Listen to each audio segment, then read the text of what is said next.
एक व्यापारी जितना अमीर था उतना ही दान पुण्य करने वाला, बस सदैव यज्ञ पूजा आदि कराता रहता था। एक यज्ञ में उसने अपना सब कुछ दान कर दिया। अब उसके पास परिवार चलाने लायक भी पैसे नहीं बचे थे। व्यापारी की पत्नी ने सुझाव दिया कि पड़ोस के नगर में एक बड़े सेठ रहते हैं, वह दूसरों के पुण्य खरीदते हैं। आप उनके पास जाइए और अपने कुछ पुण्य बेचकर थोड़े पैसे ले आइए, जिससे फिर से काम धंधा शुरू हो सके। पुण्य बेचने की व्यापारी की बिल्कुल इच्छा नहीं थी, लेकिन पत्नी के दबाव और बच्चों की चिंता में वह पुण्य बेचने को तैयार हो गया। पत्नी ने रास्ते में खाने के लिए 4 रोटियां बनाकर दे दी। व्यापारी चलता चलता उस नगर के पास पहुंचा जहां पुण्य के खरीदार सेठ रहते थे। उसे भूख लगी थी। नगर में प्रवेश करने से पहले उसने सोचा भोजन कर लिया जाए। उसने जैसे ही रोटियां निकाली, एक कुतिया तुरंत ही अपने 3 बच्चों के साथ आ खड़ी हुई। कुतिया ने बच्चों को जंगल में जन्म दिया था। बारिश के दिन थे और बच्चे छोटे थे, इसलिए वह उन्हें छोड़कर नगर में नहीं जा सकती थी। व्यापारी को दया आ गई। उसने एक रोटी कुतिया को खाने के लिए दे दी। कुतिया पलक झपटते रोटी चट कर गई, लेकिन वह अब भी भूख से हाँफ रही थी। व्यापारी ने दूसरी रोटी, फिर तीसरी और ऐसे ही 4 रोटियां कुतिया को खिला दी। खुद केवल पानी पीकर सेठ के पास पहुंचा। व्यापारी ने सेठ से कहा कि वह अपना पुण्य बेचने आया है। सेठ व्यस्त था। उसने कहा कि शाम को आओ। दोपहर में सेठ भोजन के लिए घर गया और उसने अपनी पत्नी को बताया कि एक व्यापारी अपने पुण्य बेचने आया है, उसका कौन सा पुण्य खरीदूं। सेठ की पत्नी बहुत पतिव्रता और सिद्ध थी। उसने ध्यान लगाकर देख लिया कि आज व्यापारी ने कुतिया को रोटी खिलाई है। उसने अपने पति से कहा कि उसका आज का पुण्य खरीदना जो उसने एक जानवर को रोटी खिलाकर कमाया है, वह उसका अब तक का सर्वश्रेष्ठ पुण्य है। व्यापारी शाम को फिर अपना पुण्य बेचने आया। सेठ बोला, आज आपने जो यज्ञ किया है, मैं उसका पुण्य लेना चाहता हूँ। व्यापारी हंसने लगा।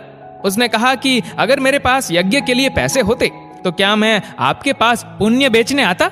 सेठ ने कहा कि आज आपने किसी भूखे जानवर को भोजन कराकर उसके और उसके बच्चों के प्राणों की रक्षा की है, मुझे वही पुण्य चाहिए। व्यापारी वह पुण्य बेचने को तैयार हो गया।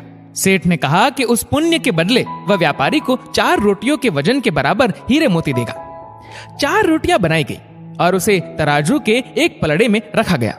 दूसरे पलड़े में सेठ ने एक पोटली में भरकर हीरे जवाहरात रखे। पलड़ा हिला तक नहीं।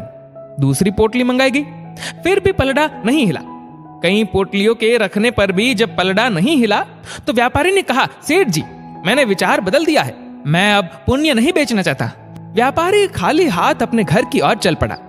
उसे डर हुआ कि कहीं घर में घुसते ही पत्नी के साथ कलह न शुरू हो जाए।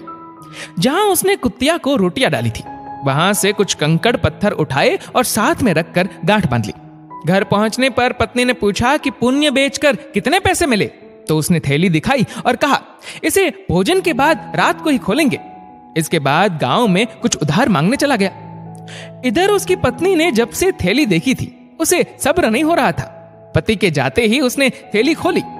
उसकी आंखें फटी की फटी रह गई। थैली हीरे जवाहरातों से भरी थी। व्यापारी घर लौटा तो उसकी पत्नी ने पूछा कि पुण्यों का इतना अच्छा मोल किसने दिया, इतने हीरे जवाहरात कहां से आए। व्यापारी को अंदेशा हुआ कि पत्नी सारा भेद जानकर ताने तो नहीं मार रही, लेकिन उसके चेहरे की चमक से ऐसा लग नहीं रहा था।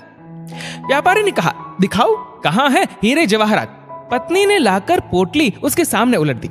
उसमें से बेशकीमती रत्न गिरे। व्यापारी हैरान रह गया। फिर उसने पत्नी को सारी बात बता दी। पत्नी को पछतावा हुआ कि उसने अपने पति को विपत्ति में पुण्य बेचने को विवश किया। दोनों ने तय किया कि वह इसमें से कुछ अंश निकालकर व्यापार शुरू करेंगे। व्यापार से प्राप्त धन को इसमें मिलाकर जन कल्याण में लगा देंगे। दोस्तों, विपत्ति काल में भी भगवान पर भरोसा रखकर सही राह पर चलना चाहिए। आपके कंकड़ पत्थर भी अनमोल रत्न हो सकते हैं। इस वीडियो को लेकर आपकी क्या राय है, नीचे कमेंट करके जरूर बताएगा। और अगर आपको वीडियो अच्छा लगा हो तो इस वीडियो को लाइक करेगा, शेयर करिएगा ज्यादा से ज्यादा लोगों तक। और ऐसे ही और भी इंस्पिरेशनल वीडियोस के लिए सब्सक्राइब करें हमारे यूट्यूब चैनल को और फेसबुक पर फॉलो करें हमारे पेज को। धन्यवाद।